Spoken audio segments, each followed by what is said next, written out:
Welcome. In this deep dive, we're going to explore a really profound concept from the Qur'an, the mizan, or the scale, that's set up on the Day of Judgment. We're going to go way beyond the simple image of a scale and get into a detailed tafsir and exegesis of a key verse in Surah Al-Aʿrāf that really challenges us to think about what this scale truly is. You know, when we hear the word scale in a religious text, our minds usually jump to a pretty literal image, right? Maybe some kind of ancient balance with two pans weighing scrolls of good deeds and bad deeds. But is that really what the Qur'an is describing? Or is it pointing to something much deeper, something fundamental to reality itself? That's the big question we're going to unpack together. Okay, let's get right into it.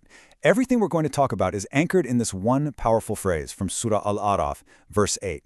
وَالْوَزْنُ يَوْمَئِذٍ الْحَقِّ. It translates to, and the weighing on that day is the truth.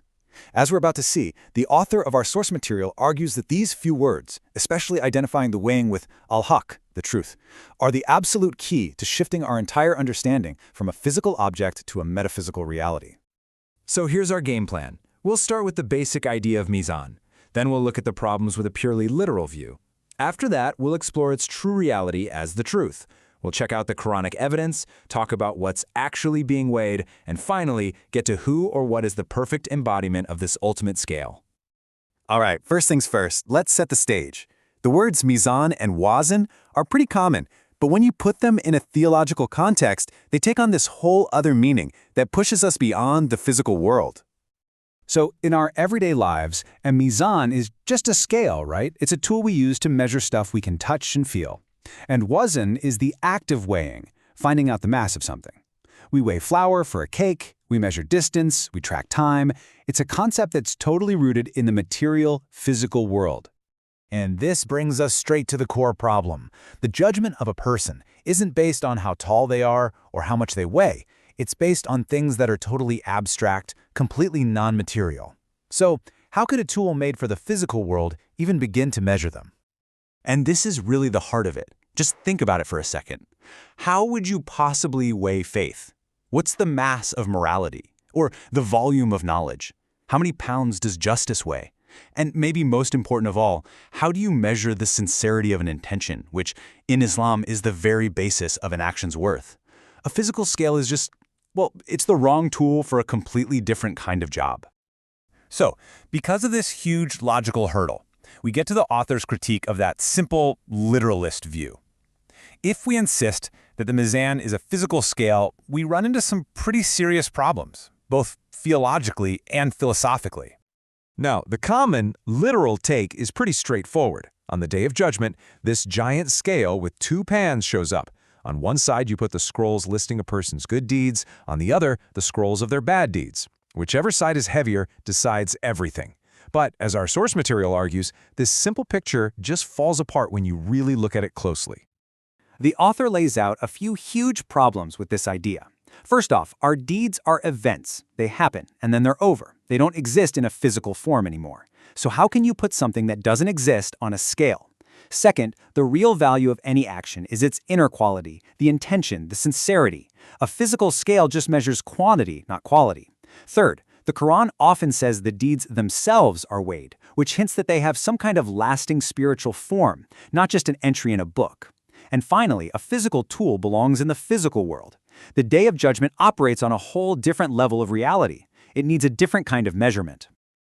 Okay, so if a physical scale doesn't really work, what's the alternative? This is where the whole discussion pivots, and we get to the core idea of our source, redefining the mizan not as an object, but as a fundamental principle of existence. It all comes down to a pretty basic principle. The tool has to fit the job. You use a physical tool to measure something physical. So, following that logic, the author argues that to measure something spiritual and non-material, like faith or the essence of our actions, the mizan itself has to be a non-material, spiritual reality. And what is that spiritual reality? Well, we go right back to our main verse. And the weighing on that day is the truth. The argument here is that the mizan isn't a tool that uses a standard of truth. It is the standard. It is al-haq, absolute truth, unshakable reality. It's actually one of the names of God himself, the ultimate benchmark against which every single belief, action, and person is measured to see if they have any real substance. Wow, that is a massive shift in thinking. But does the Quran itself actually back this up? The author argues yes, it absolutely does. A closer look at other verses shows this consistent, non-literal meaning of the mizan, and it all weaves together beautifully. So what do heavy and light really mean here? The source explains that heavy has nothing to do with physical weight. It means having substance, being real, being in harmony with al-haq, the truth. A person whose deeds are heavy is someone whose life has real spiritual weight and meaning. And on the flip side, light means false, empty, without substance, a life that was basically hollow. This verse is so important. The Arabic phrase is al-mawazin al-qist, or the scales of justice. The interpretation here is subtle but crucial. It doesn't mean scales that measure out justice. It means the scales are justice itself. The mizan and justice are the same thing. It's the perfect, absolute standard of fairness, and everything is measured against it with zero error. Now this verse really drives the point home. Look what the mizan is paired with: the book, divine scripture, and the messengers. God sent down revelation and prophets to guide us in this world, right? So the mizan can't be something that's just saved for the day of judgment. It's a principle of truth and justice that was sent down with the prophets to be our guide, right here and right now. Okay, so if the mizan is this guiding standard of truth, it brings up another question. What exactly is getting measured against it? Is it just a list of our actions, or is it something much, much deeper about who we are? The author makes a really sharp distinction here. Weighing a record is one thing. That's just looking at a description of something that happened in the past.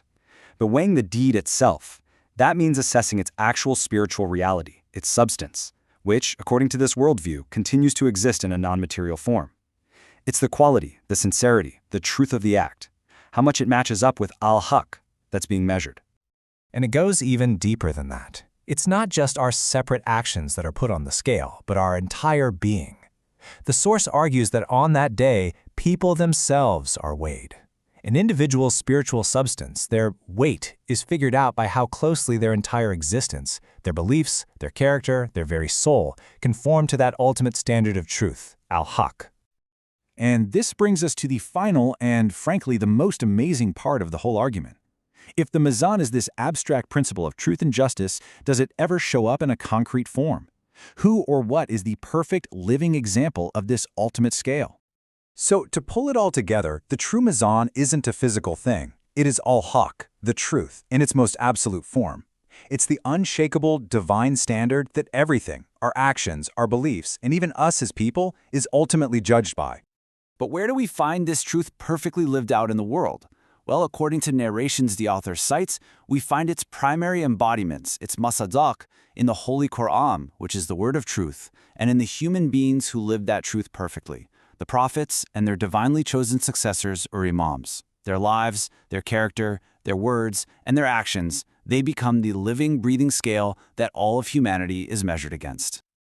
And this isn't just a philosophical idea, it's grounded in specific tradition. The source points to a really powerful narration from Imam Ja'far al-Sadiq, which says, plain as day, the scales of justice are the prophets and the successors. This makes the whole abstract concept incredibly personal. The standard we're measured against isn't some cold, impersonal object, but the perfected lives of the greatest guides to humanity. And this brings us to our final thought to leave you with. Moving from the image of a physical scale to a living, breathing, human standard of truth is a huge shift. It suggests that accountability isn't just about checking boxes on a scroll. It's about how closely our entire character aligns with the character of those who perfectly embody divine truth. It completely reframes how we think about morality, justice, and what it really means to live a life of true substance.